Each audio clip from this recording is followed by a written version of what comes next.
Meu nome é Juliana Oliveira Nascimento, sou advogada, especialista em compliance, governança corporativa e empresarial. Eu gostaria de registrar ao Observatório Social a minha honra de fazer parte deste projeto, um projeto no qual eu acredito na promoção de integridade para este país e exaltar que vocês acompanhem a atuação do Observatório Social, vejam se tem na sua cidade e registro aqui os meus agradecimentos e uma honra de estar aqui falando acerca de certificações de compliance. Do que seria o compliance e da onde ele veio inicialmente? O compliance, ele é considerado uma das bases da governança corporativa juntamente com a questão da ética, que muitos anos já se perdura no Brasil.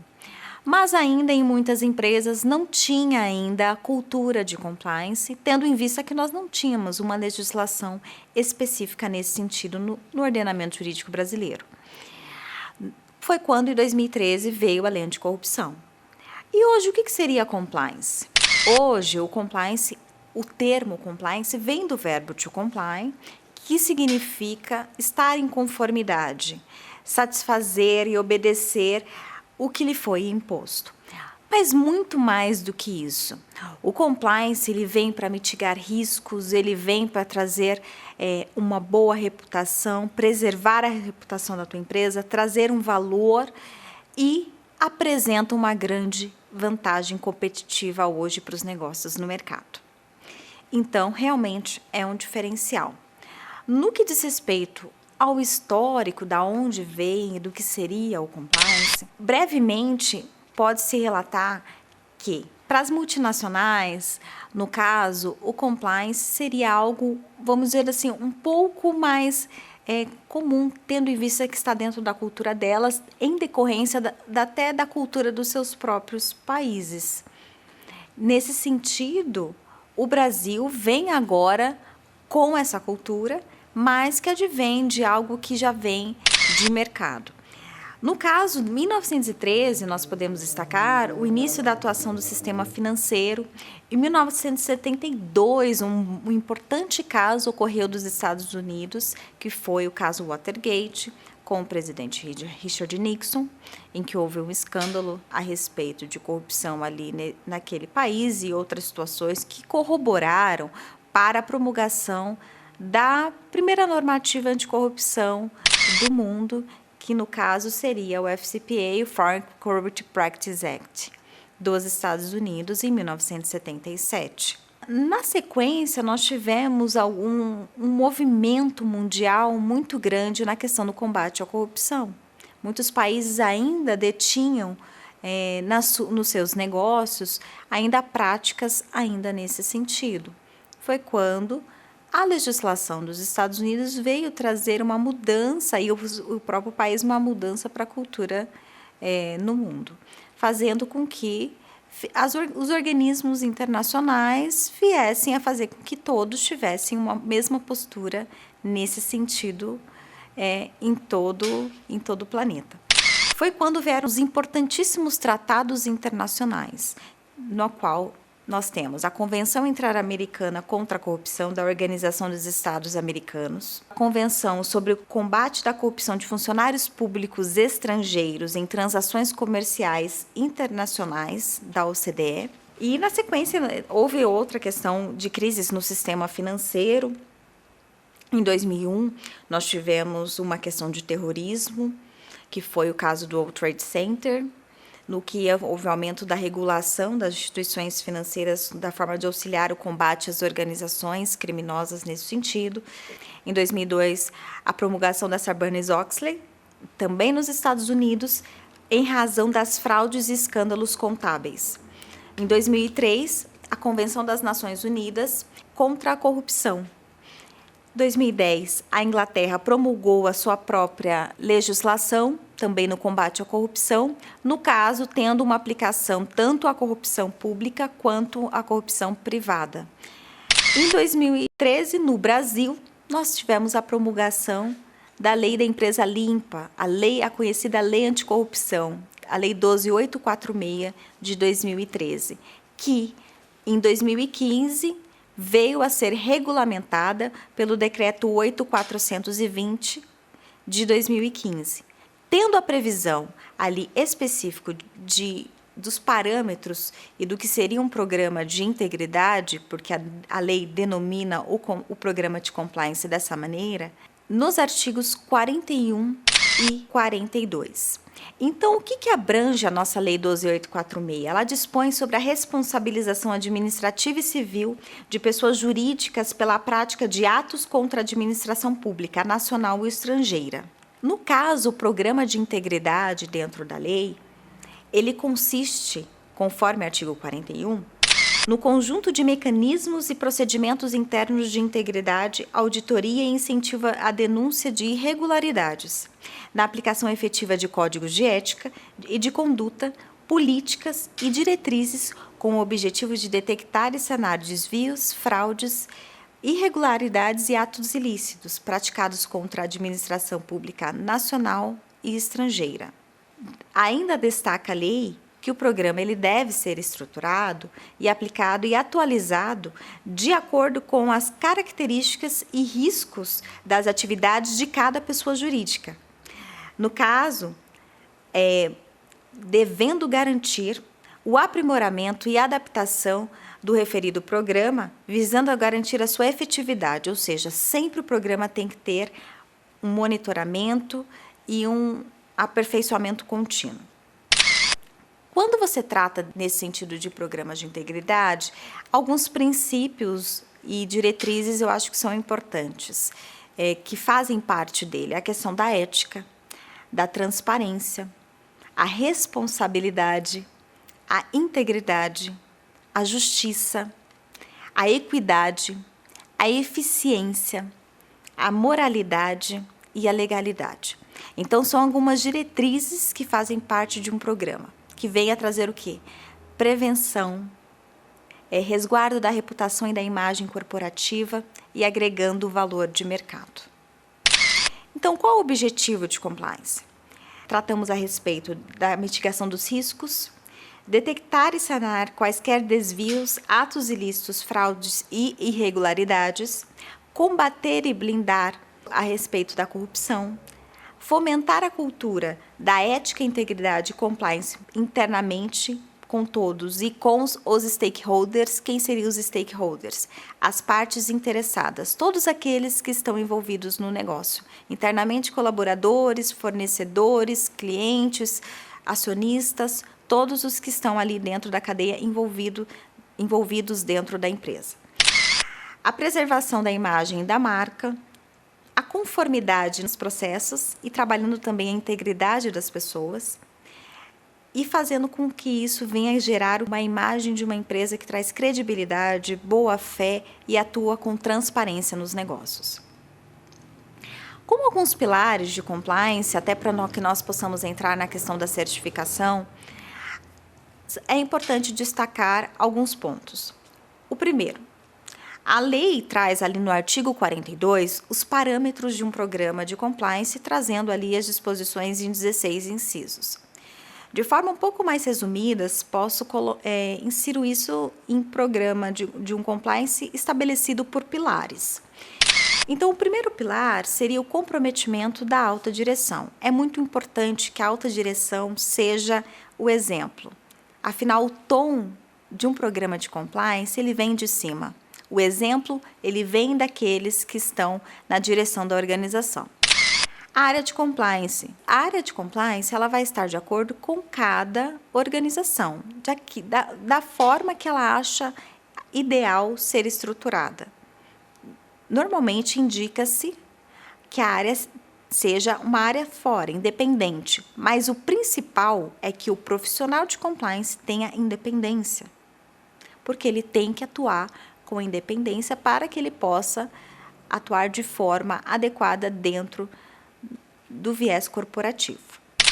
No caso da avaliação e gestão dos riscos, é muito importante destacar que é um ponto crucial no programa de compliance. Por quê? É o momento que você tem a oportunidade de identificar quais são, dentro dos seus processos, os gaps, as aberturas, as brechas que podem trazer algum problema para a sua organização.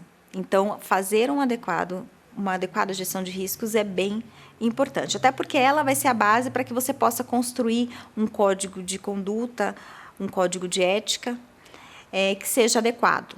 Então, a construção de políticas de compliance que sejam adequadas à realidade da sua organização e os procedimentos que necessitam ali serem implementados.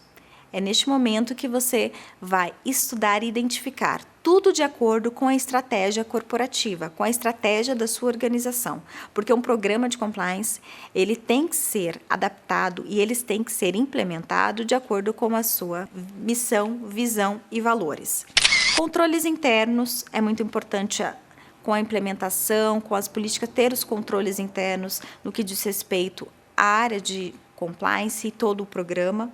Canal de denúncias, com oportunidade, inclusive com previsão legal nesse sentido, ali no inciso do artigo 42, com a possibilidade de haver uma denúncia que seja anônima, com processos robustos ali de verificação das denúncias, com respostas ao denunciante a respeito das tratativas tomadas, do que foi determinado, e com canais que tragam credibilidade e segurança para aqueles que estão fazendo a denúncia. É muito importante destacar.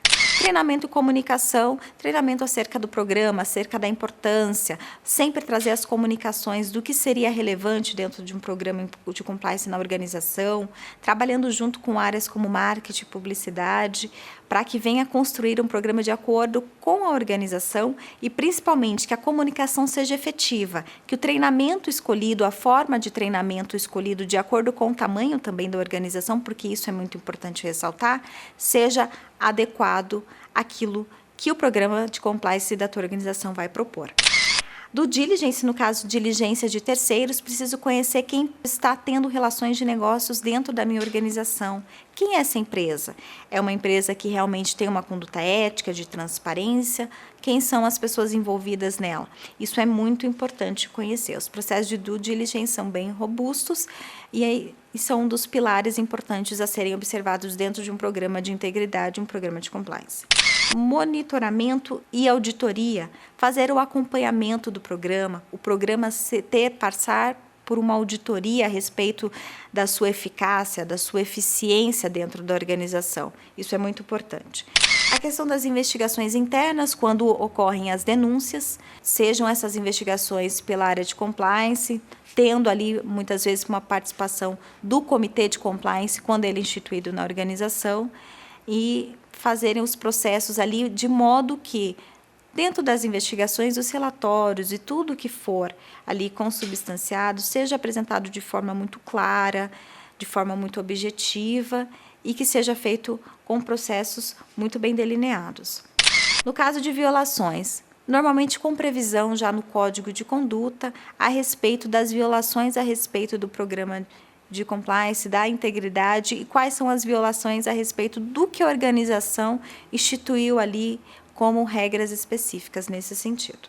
Então, ali para a matriz de um programa de compliance efetivo, tem a questão da avaliação, a implementação, o controle, a prevenção e o combate quando ocorrer a situação, que demande uma atuação do caso do profissional que está ali na frente do programa de compliance, o diretor de compliance, o compliance officer, alguém que está ali na frente dando o tom no caso do programa.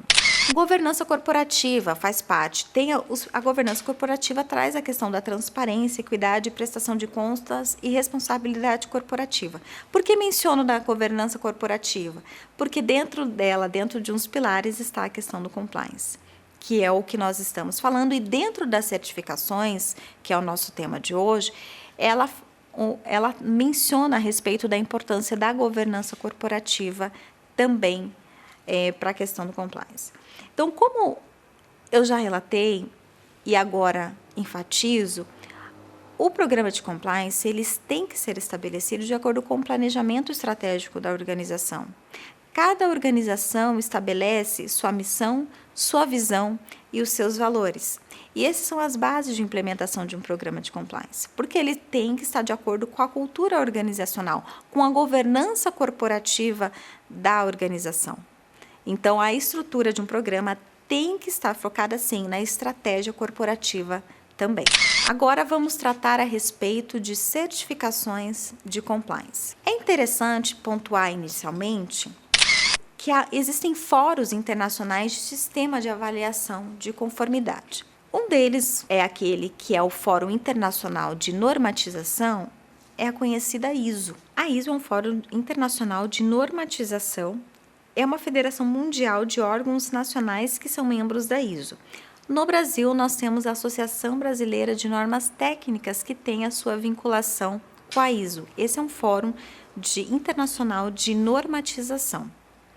E há também um fórum internacional de acreditação, que no caso é a International Accreditation Forum. A acreditação é uma avaliação independente de organismos de avaliação de conformidade contra normas reconhecidas a fim de assegurar a sua imparcialidade e competência. Os organismos de acreditação estão estabelecidos em muitos países com o objetivo principal de assegurar que os organismos de avaliação de conformidade estejam sujeitos à supervisão por um organismo competente. A supervisão, no caso no Brasil, é realizada para Fórum Internacional de Acreditação pelo Inmetro. Também um fórum para a harmonização e reconhecimento global dos treinamentos dos registros dos auditores. É o International Personal Certification Association. No caso, eles são os representantes internacionais para trazer diretrizes aos países para a certificação de profissionais, no caso, auditores. No Brasil, quem tomou essa certificação, quem é representante aqui, é a ABEND, que tem o registro dos auditores certificados no Brasil. No que diz respeito à normatização ISO, e agora entrando e tratando a respeito de certificações de compliance, nós temos a respeito de certificações de compliance a ISO 19600, que é a de compliance, e a 37001, que fala a respeito de antissuborno. Destaca-se o seguinte: na estruturação dos programas e na estruturação das ISOs, elas são sistemas integrados, porque a ISO possui uma padronização para todas as ISOs. Então, se eu tenho a ISO de processo da qualidade, que é a 9001, eu tenho a ISO 31000, que é a respeito de riscos, todas essas têm um padrão, assim como a ISO 19600 e a 37001 de antissuborno. Então, qual que seria esse padrão de estruturação que a ISO determina? Desses itens, claro que ele abre outros subitens e outros aspectos que são delineados dentro desses tópicos que eu vou mencionar a vocês. Então, eu tenho o escopo, que é o escopo da norma, no caso nós estamos abordando a 19600 e a ISO 37001, as referências normativas dessas normas, termos e definições, contexto da organização, liderança, planejamento, apoio, operação, avaliação e desempenho, e o 10º ponto, que é a melhoria, sendo esses pontos delineados de acordo com cada norma. A ISO 19600, que é um sistema de gestão de compliance, ele permite que uma organização, de forma simplificada e pontual, demonstre o seu comprometimento com o cumprimento das leis e procedimentos internos, além da observância de requisitos legislativos, normas de organização aliadas às boas práticas de governança corporativa, ética e transparência. No caso da ISO 37001, ela é a ISO antissuborno, cabendo destacar que aquela que é certificada no Brasil é a 37001. Então, a que é certificável, a ISO certificável é a 37001. Na ISO 37001, no caso, o suborno e o termo suborno é usado para se referir à oferta, promessa, entrega, aceitação ou solicitação de uma vantagem indevida de qualquer valor, que pode ser financeiro ou não, direto ou indiretamente, e independentemente de posição, em violação às leis aplicáveis, com incentivo ou recompensa para uma pessoa que está agindo ou abstendo-se de agir em relação ao desempenho das suas funções. Para obtenção da certificação da ISO 37001, eu devo cumprir todos os requisitos ali previstos na norma. Dentro daqueles tópicos que eu mencionei anteriormente, dos 10 tópicos, ali a descrição dos requisitos detalhados do que a norma indica.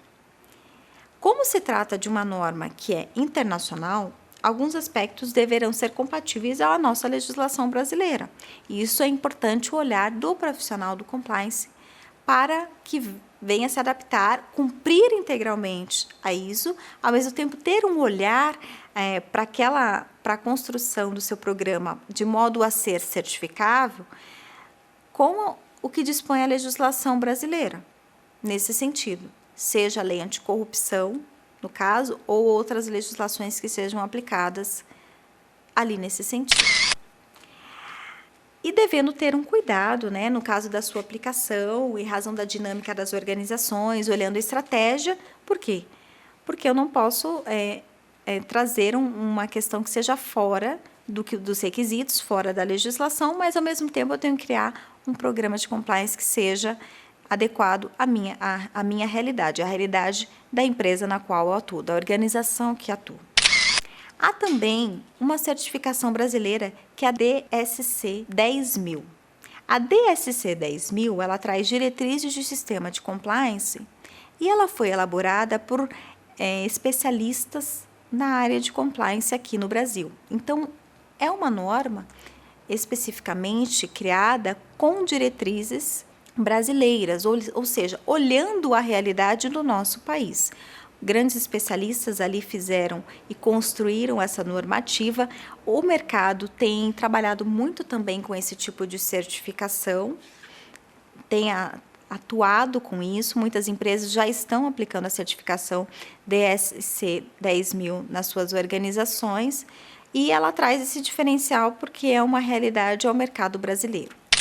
Ela especifica requisitos de um sistema de compliance quando a organização necessita e deseja, ou mesmo opta, por evidenciar a existência de um mecanismo de prevenção e detecção de atos ilícitos e ou contrários aos princípios da ética e integridade nos negócios. Quais são as bases, ou seja, os pontos que são abordados ali na DSC 10000? Traz primeiramente a questão das generalidades. Qual seria a sua aplicação? Os requisitos gerais, os requisitos legais, os requisitos de documentação, responsabilidade da direção, qual é a estrutura de um programa, quais seriam os adequados processos e controles, gestão de riscos, comunicação e treinamento, processos e situações que representem riscos, interfaces internas dentro da organização, medidas e ações disciplinares e melhoria contínua. Então, são dentro desses tópicos específicos que traz ali a diretriz da certificação, ou seja, o padrão que ela delineia, que a sua empresa tem que ter para que possa ser certificada através deste sistema. A respeito do selo Proética, é também um diferencial no mercado. É onde uma organização, no caso do Ministério da Transparência, Fiscalização e Controladoria Geral da União, e é aplicado como? Para as empresas comprometidas com a ética e integridade. O Cadastro Empresa Proética é uma iniciativa do Ministério da Transparência, Fiscalização e Controladoria Geral da União e do Instituto Ethos, que avalia e divulga as empresas voluntariamente engajadas na construção de um ambiente de integridade e confiança nas relações comerciais, inclusive daquelas que envolvem o setor público. O selo Proética, para que a empresa possa alcançar o selo, ele é baseado numa pontuação, que eu vou explicar quais são os itens dessa pontuação para a empresa possa receber esse selo. Destacando que é um selo de um governo. Então, é um diferencial, sim, de mercado as empresas que conseguem receber ali o selo de empresa proética.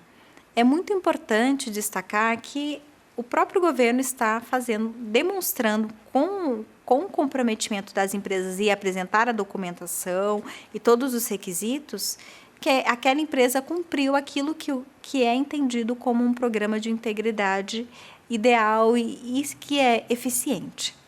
O objetivo do programa, do selo Proética, é fomentar no setor privado a implementação de medidas de promoção da ética e da integridade contra a corrupção, além de conscientizar empresas sobre o seu relevante papel no enfrentamento da corrupção, ao se posicionarem afirmativamente para a prevenção e pelo combate de práticas ilegais e antiéticas em defesa de relações socialmente responsáveis. Reconhecer as boas práticas de promoção da integridade e de prevenção da corrupção em empresas que adotam medidas para a criação de um ambiente mais íntegro, ético e transparente no setor privado, em suas relações com o setor público e reduzir os riscos de ocorrência de fraude e de corrupção nas relações do setor público e o setor privado. Para que a organização possa alcançar o Proética, existe uma pontuação máxima do questionário, que é de 100 pontos, divididos entre 6 áreas da seguinte maneira. Primeiro, comprometimento da alta direção e compromisso com a ética. A empresa tem que evidenciar, através dos seus documentos, através da demonstração de como está o seu programa de integridade, que a sua empresa tem um comprometimento da alta direção e o efetivo compromisso com a ética. Esse item vale 20 pontos. O segundo item está dentro das políticas e procedimentos. Como mencionei anteriormente, cabendo destacar que você tem que olhar para dentro da sua organização e criar sempre políticas que sejam adequadas à sua realidade. E aqui as políticas e procedimentos são pontuadas dentro do selo Proética e valem 25 pontos. Comunicação e treinamento. Dentro dos pilares que nós comentamos anteriormente, a comunicação e o treinamento também é pontuado. São 15 pontos e, no caso, deve-se apresentar como se evidencia o relatório, a apresentação, fotos dos treinamentos, como é a comunicação dentro da organização a respeito do programa de integridade, como foram os treinamentos com os colaboradores, os treinamentos ali com os fornecedores. Teve a cultura de compliance implementada ali. Além de treinamento, se porventura a empresa fez uma semana em prol de fomentar a questão do compliance, trazendo palestras, coisas a respeito, porque tudo isso é comunicando o compliance, além de ter o treinamento de políticas, procedimentos, eu também tenho uma comunicação sempre a respeito do programa que deve ser efetiva, de acordo com a realidade da minha organização. Outro item é os canais de denúncia e remediação.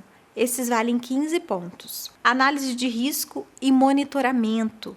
Evidenciar isso também. Por isso que ter procedimentos, processos bem definidos, formas de evidenciar, indicadores, tudo isso corrobora para que você possa apresentar para obter a pontuação ali, que no caso é de 15 pontos para este item. Transparência e responsabilidade social são 10 pontos. E todas essas 6 áreas, o Proética apresenta no seu regulamento quais são todos os subitens que devem ser atendidos. Mas as 6 áreas, vamos dizer assim, maiores são essas. Então, comprometimento da alta direção com o compromisso da ética, políticas e procedimentos, comunicação e treinamento, canais de denúncia e remediação, análise de risco e monitoramento, transparência e responsabilidade social. Um ponto a destacar é que serão consideradas aprovadas para figurar na lista de empresas Proética as empresas que obtiverem pontuação igual ou superior a 70 pontos e que tenham obtido, no mínimo, 40% da pontuação em cada área do questionário. Há um questionário dentro dessas áreas que eu apresentei aos senhores. A empresa que não alcançar, no mínimo, 40% em cada uma das áreas, ainda que a somatória tenha feito mais de 70 pontos, será considerada não aprovada e não figurará na lista daquele ano. Também será considerada não aprovada a empresa cuja somatória de pontos seja inferior a 70 pontos. Agora, o importante, quais seriam os benefícios da certificação? Hoje, as certificações ainda estão começando no mercado. A realidade atual do Brasil é esta. E é importante destacar que a certificação ela corrobora o teu programa de integridade. Pode ser que o programa é muito efetivo, mas ela ainda é vamos dizer, é um plus, um a mais que o seu programa vai ter. Porque, além de você ter um programa que pode ser efetivo, eu tive um órgão, uma diretriz de um processo que ela foi auditada e certificada, e eu tenho aquela apresentação. Isso é importante também quando muitas vezes você tem relações contra outras organizações que querem que você evidencie isso um pouco de forma mais robusta, ou mesmo se você participar de licitações com órgãos públicos que exigem agora, porque nós já temos legislações, como no Rio de Janeiro, no Distrito Federal, que exigem, algumas organizações também, que exigem que para a contratação com a administração pública eu tenho que ter um programa de integridade que seja eficiente. Eu tenho que evidenciar isso. Uma certificação, ela colabora ainda mais nessa evidência, porque no caso você implementou, trouxe uma auditoria, que tem que ser, recomendo ser auditado, já vamos falar acerca disso, e foi certificado por uma empresa que obtém um selo para que possa certificar o seu programa. Então, quais são os benefícios da certificação? A credibilidade e a boa reputação que você traz para a organização. A confiança nas suas redes de negócio, agregando valor. Gerenciamento de riscos e controle, além do monitoramento. Reconhecimento nacional e internacional relevante. Melhoria contínua dos seus processos. Ética, a integridade e a transparência, além da boa-fé. A questão da vantagem competitiva. Então, é importante destacar que esses pontos são alguns dos benefícios das certificações no caso de compliance.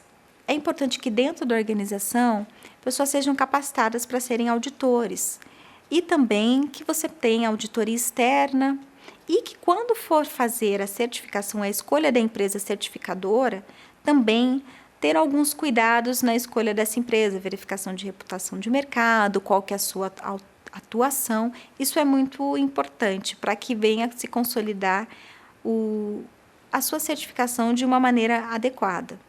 E é claro, hoje o compliance ele é um tema muito relevante para o Brasil a todo momento. Ele é o assunto do momento no nosso país.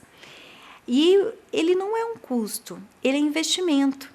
Nessa matéria da Isto é Dinheiro, que eu fiz questão como é uma matéria pública, para evidenciar isso, um programa de compliance, ele não é custo, ele é investimento. Uma certificação de compliance pode ser para você um investimento muito importante para a sua organização. E você vai ter o quê? Uma vantagem competitiva no mercado. Hoje, muitos órgãos, como o próprio Banco Central e muitos outros, já estão regulando ainda mais a exigência de programas de integridade. A Bolsa de Valores, a Comissão de Valores Mobiliários para as empresas de novo mercado estão nesse sentido. Então, é importante que as empresas venham a cada dia mais consolidar os seus programas. Acredito que as certificações de compliance são extremamente positivas nesse sentido e pode trazer diretrizes extremamente relevantes para a sua organização. Muito obrigada, fico à disposição